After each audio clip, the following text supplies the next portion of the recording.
Hello, good morning. Yes, good morning. Yung ating topic ngayon, syempre, marami kasi ngayon nagtatanim ng palay, ng bigas. Syempre, medyo pataas na ngayon ng bilihin. So, ito, isa sa mga commodity na pwede nating pagyamanin.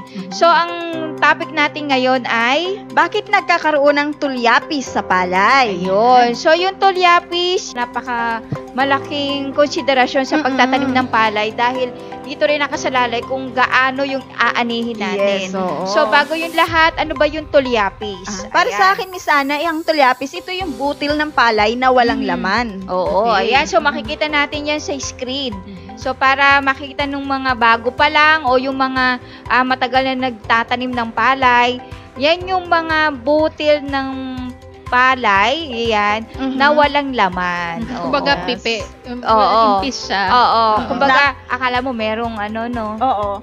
Na kapag kahumangin is madadala ka. Yan yung magaan talaga na walang laman. Yes. Ayan. So, ano pa nga ba yung ating mga dapat consider o yung tandaan bakit nagkakaroon ng ganitong tulyapis sa ating palayan o sa palay? So, una dyan, syempre, hindi maganda yung patubig natin.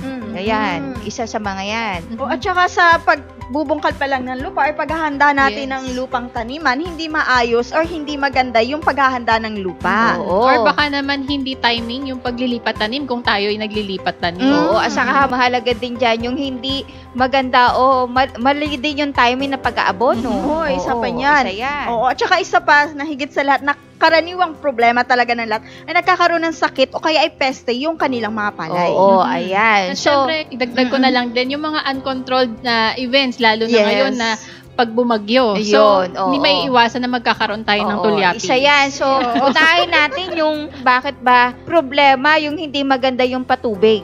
So, isa sa mga nagiging problema yan. So, ano ang kailangan natin gawin para itama itong pagtutubig natin sa ating palayan? Siyempre, kapag ka nagpatubig na tayo sa ating palayan, i-consider natin yung simula doon sa pagmumula ng tubig hanggang doon sa dulo. Dapat yung ating pagbibigay ng patubig is sapat hanggang doon, umaabot hanggang doon sa dulo ng ating palayan. At saka isa pa dyan, yung dami ng tubig na ilalagay natin, dapat umabot hanggang doon sa ugat ng palay, yung tubig na ilalagay natin doon sa ating palayan. Ano ba yung kahalagahan ng patubig? Kasi syempre dito nakasalala yung maayos na pagdaloy ng sustansya na ilalagay natin doon sa palayan. Tama. So kung kulang, kung hindi sapat yung patubig, paano ma-absorb o magagamit yung abonong inilagay natin? So syempre kaya may nangyayari na hindi maganda yung pag-aani kasi nga kulang sa patubig. Yun, oo. At saka syempre tandaan natin yung feature kasi ng palay, kailangan dapat maraming ugat para makakuha maraming sustansya. So, isa po dyan, kailangan yung maayos na patubig at saka kailangan pag tayo ay lipat tanim, kailangan nating mamasa-masa lagi yung ating lupa bago maglipat tanim. At saka, syempre, yung panahon ng pagsusuwi, ay ilang bang centimeter ang kailangan nating tandaan kung hanggang saan yung patubig. So, yun sa pagpapatubig, normally, kapag 3 days after maglipat tanim, so, dapat mini-maintain natin yung level ng tubig, mga 2 to 3 centimeter. So, kung isusukat natin yung 3 centimeter, parang dun sa hinlalaki natin, yung kalahati, yung guhit natin sa kalahating hinlalaki, yun yung 3 cm. Ayan ay depende sa natin. doon sa tao. Kasi ako, yung tanko, medyo maliit. Baka hindi mabot. Hindi umabot doon. Baka dalawa lang to. So, kung hindi naman, depende sa tao. Kasi approximate yan, doon sa malalaking tam. Pero sa mga katulad natin, medyo cute. Ayan. Ipuna muna. Ano muna? Gumamit na tayo ng panukat. So, syempre, mahalaga din na pagdating sa paglilihi hanggang doon sa paglalaman ng butil, i-maintain naman natin yung level ng tubig ng mga 5 to 7 cm. So, kung isusukat naman natin ulit sa daliri natin sa hinlalaki, is yung buo ng hinlalaki natin. So, yun yung 5 cm. At tandaan ulit natin, pag medyo malit yung magsusukat, gumamit ng centimeter. Centimeter. Para mas maganda yung level nung tubig natin sa palayan. At isa pa dyan, syempre, nabanggatan natin yung tamang patubig. Kung natatandaan po natin yan, magiging maayos na. So, yung pangalawa, yung tamang pamamaraan sa pag-aayos ng bukid o yung Yes, pagbubungkal. Oo. Mahalaga kasi yun, Miss Ana, yung pagbubungkal. Kasi dito yung preparation natin dun sa pagtatanim ng palay. Hanggat maaari nga is pantay yung ating pagbubungkal dun sa lupa. So, ang ginagawa nga po nung iba, inuulit ng ilang beses. Bakit po nila inuulit ng ilang beses? Kasi pagkatapos po ng anihan, may mga natitira po dyan ng mga butil ng palay, may mga damo. So, kailangan matanggal po natin yun. Kaya po natin inuulit. So, kailangan matanggal po yun para kapag nagtanim po tayo is walang tumubo na damo or walang ibang palay na tutubo doon. Baga yung sinasabi nating halo, pakita natin ano ba yung mga halo. Para dun sa mga bago pa lang, ayan. Yan, para ma-identify natin kung ano ba yung sinasabing halo. So, makikita naman natin yan dun sa pagtubo ng ating palay. So, yan, sa taas ng palay, obviously naman na yung karamihan, pantay-pantay sila. Tapos, merong kakaiba na mas mataas kumpara dun sa iba. Kumbaga, parang hybrid, kakaiba. So, yan, sa kulay ng dahon, lapak o puno. So, kung makikita ninyo, yung iba is medyo maberde, yan yung karamihan. Pero itong hinahawakan dito sa picture is medyo yellowish, parang may mapusyaw yung kulay. Pag-uuhay. So, mas nauuna pong lumabas yung kanyang uhay kumpara doon sa karamihan. Ayan. So, ito yung anggulo ng pinakahuling dahon o flag leaf. So, kung makikita nyo sa sample, na kung yung karamihan ay medyo nakalaylay yung dahon, yung dulo ng dahon, tapos merong isa na medyo tuwid, yun yung kakaiba.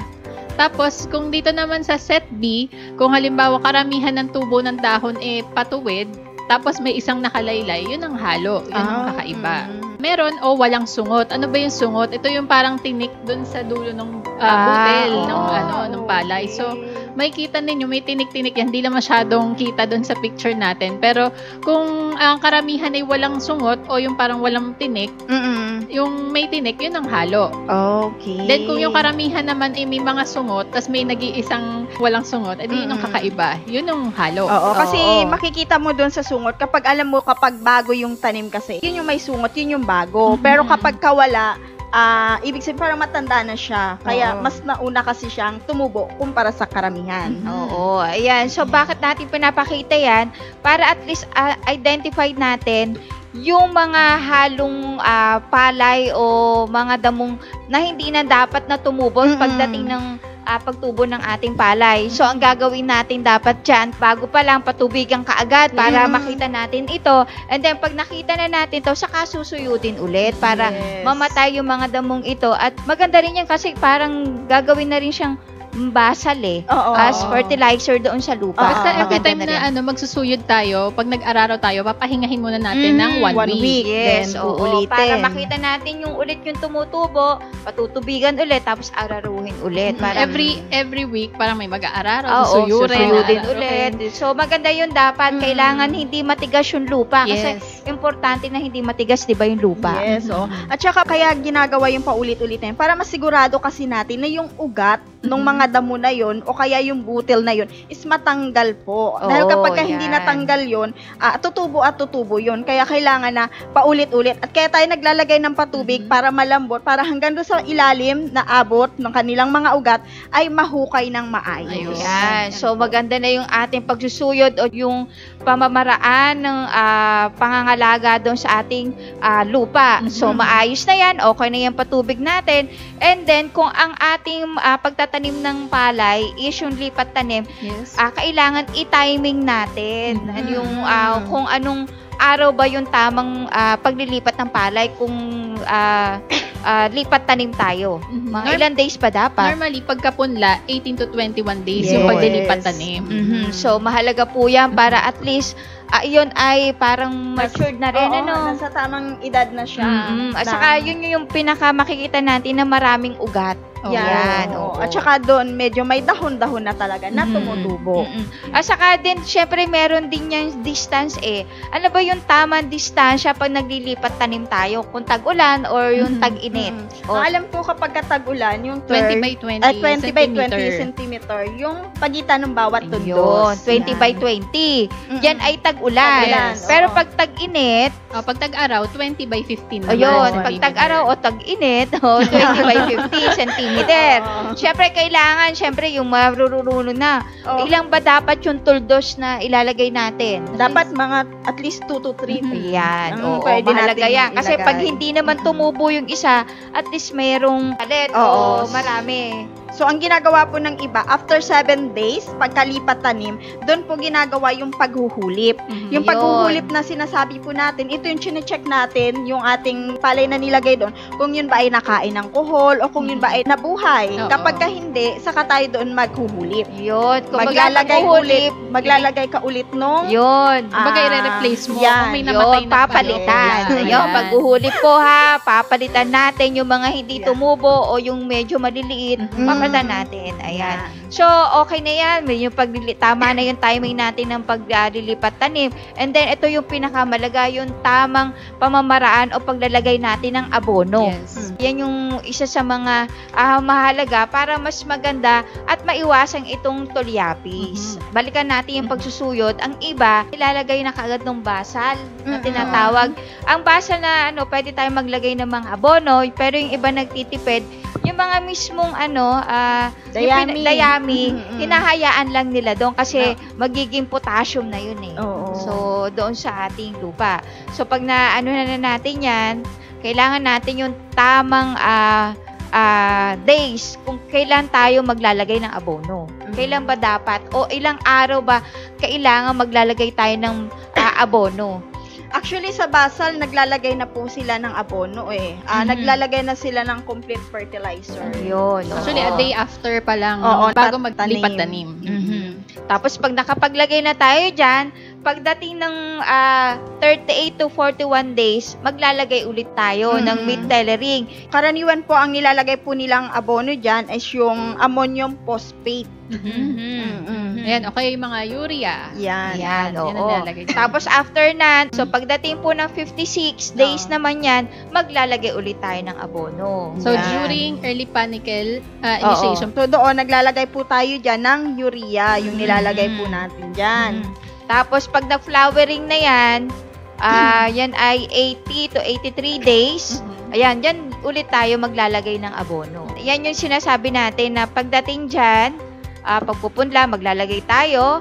And then, doon sa pagsusuwi o sa mid-tillering. Dyan ulit tayo maglalagay. And then, pag malapit na tayo yung sa early panicle, doon na yung sa paglilihi. Yun, paglilihi. Dyan ulit tayo maglalagay ng abono. And then, sa flowering or sa pamamulaklak, pagdating ng 80 to 83 days naman, pagkapunla, maglalagay din tayo ng abono. Ayan. So, yung mga stages na yan ay mahalaga para at least alam natin kung saan tayo yung pag-aabono, yung timing, proper timing, at anong klaseng abono yung ilalagay natin. Kasi mahalaga po na sa bawat stages ng ating mga palay, yun yung abono o pataba na ilalagay natin kasi yun lang po yung kailangan ng katawan ng palay. Hindi po tayo pwedeng, hindi pa kailangan ng katawan ng palay, maglalagay na kaagad tayo ng abono. Ano pong mangyayari kapag ganun yung nilagay natin? Ang iba po, nagkakaroon ng bansot doon sa palay or nagiging maaga yung kanilang pagtanda ng palay. Then kapag ganun yung nangyayari, maaga din siyang magsusuwi or magbubuntis. Kapag ganun ang nangyari po na maagang nagbuntis, hindi sapat yung dami ng butil na lalamanan niya. Kasi mali yung timing ng paglalagay. Minadali mo eh. Oo, saka makikita rin natin dyan, hindi sila pantay-pantay. At saka hindi sabay-sabay na magsuwi. Yan. Diba? Yun eh. Yun yung makikita nating problema dyan. Pero kung naayusan natin lahat yung tamang pag-aabono sa tamang edad nila, so maiwasan din natin itong tulyapis sa ating palayan. At saka tip lang din, bago po tayo maglagay ng abono doon sa ating mga palayan, maglagay muna tayo ng tubig doon sa palayan. Hindi pwedeng walang tubig bago ka maghasik ng abono. Bakit po? Dahil kapag naghasik ka po ng abono, doon sa palayan mo, ang mangyayari, yung abono na ilalagay mo, parang sisingaw lang siya.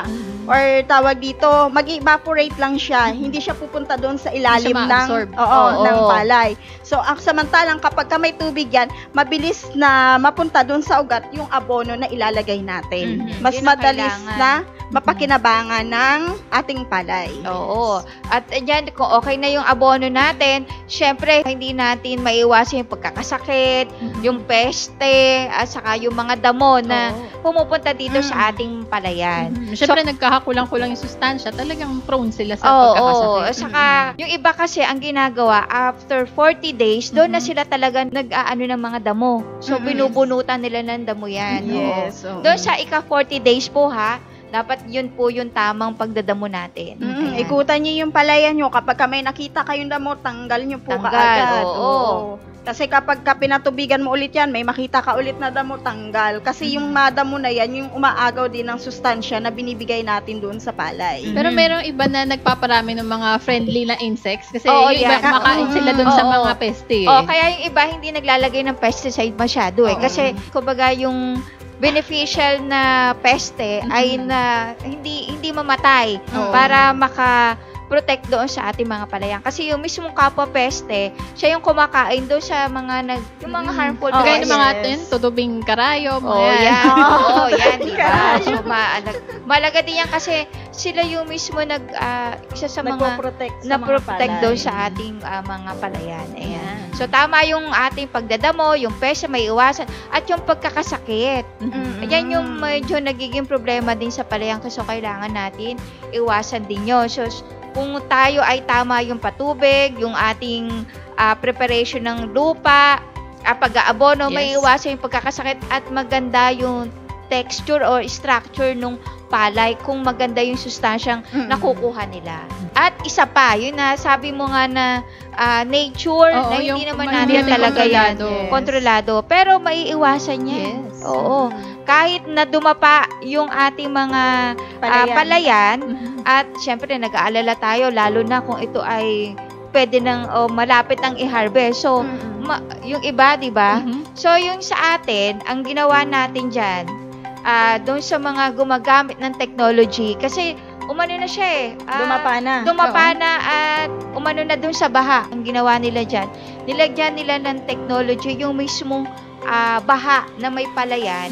And then, syempre, after a week o after a day na medyo humupa na yung baha, yung tubig, ang kagandahan dito, yung mga humpay na palay, tumayo, and then marami pa silang din na harvest. At yun pa nga, ang naiwasan doon, almost walang tulyapis daw So, lahat may butil yung kanilang mabigat yung uhay. Ayan. So, yun, isa sa mga pwede nating gawin pag nagkakaroon po tayo ng mga gantong disaster o calamity, lalo na tagbagyo ngayon. Yung po, ang ginawa lang po dyan, hindi ko matandaan kung ilang kilos yung nilagay, tapos hinalo sa drum at doon isinaboy yung technology. Ayan. So, parang yung iba nga nagwa-worry kasi na parang pwede ba gamitin yung technology? Paano ngayon nag-uulan? Baka masayang lang. So, ito nga parang tested na kahit na medyo dumapa na yung pananim, nagawa pa rin na makasurvive. Saka yung mga sinasabi natin dito na okay itong mga pag-aalaga na, pagtutubig, pero bakit pa nagkakaroon ng tulyapis? Ayos naman ang abono natin. O kasi maaari naman po kasi na yung mga binigay natin na abono or fertilizer doon sa ating mga halaman, hindi na-utilize ng maayos nung halaman. Napunta lang sa ilalim ng lupa or nag-evaporate lang. Saka nagbigay nga tayo ng tamang pamamaraan o binigyan natin ito yung mga nagkakaroon ng problema na nagkakaroon pa rin ng tulyapis. Ang ginawa po natin dyan, una pa lang, doon pa lang sa binhi, ay naglagay na tayo ng technology. Imbis na regular na tubig lang, naglagay tayo ng technology sa isang drum na 1 kilo. 200 liters ng water. Nilagay sa isang drum. Tapos nilagyan po nila ng 1 kilong atobi. Tapos ang ginawa nila, yung binhi na gagamitin nila, ibinabad po nila doon sa drum na may tubig. Kasi nga, para mas marami siyang ugat na lumabas, and then matibay na siya sa once na tinransplant natin, matibay na yung mismong halaman. Yung structure ng halaman. Yung structure niya.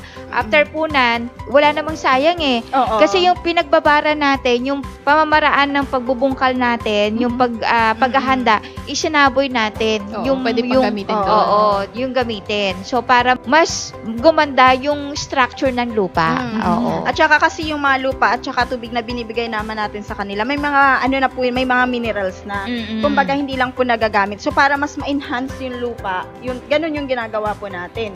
Yung pinagbabaran, or bago nga po itinanim yung yung punla doon sa palayan, yun ay inispray muna nila doon sa kabuuan ng bago naglipat tanim.